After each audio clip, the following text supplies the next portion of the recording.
আসসালামু আলাইকুম, hello everyone. সবসময় তো রান্নার ভিডিও দিই, আজকে একটু কাটিং ভিডিও দিব। আজকে একটু হাঁস কাটবো, বাজার থেকে ড্রেসিং করে নিয়ে আসা। হাঁসটা বেশ ভালো, এখানে কালো কালো ব্যাপার, ওই মানে লোমগুলো নাই। তো ভালো করে এটার গায়ে হলুদ মেখে নিচ্ছি, একটু পুড়িয়ে নিব। একটা পাতলা একটা লোম থাকে যেগুলো একটু ঝলসালে চলে যায়। পোড়ানোর আগে অবশ্যই নাড়ি ভুড়ি বের করে নিতে হবে, না হলে এটার হালাল ব্যাপারটা থাকবে না আর কি।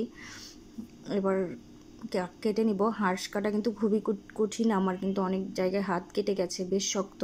আমি প্রথমবার হাঁস কাটছি। হাঁসটা ভালোই তেল ছিল আর কি। শীতের দিনে হাঁস খেতে মজা, তবে দেখলাম যে এটা শীতের দিন ছাড়াও এই হাঁসটাতে ভালোই ছিল। এটা একটা পাতি হাঁস বা দেশি হাঁস যেটা বলে আর কি, সেটা ছিল। ঝটপট করে কেটে নিলাম। গলার ভিতরে রগটা কিন্তু অবশ্যই বের করে নিতে হবে রান্না করার আগে। হয়ে গেছে আমার হাঁস কাটা। Bye bye.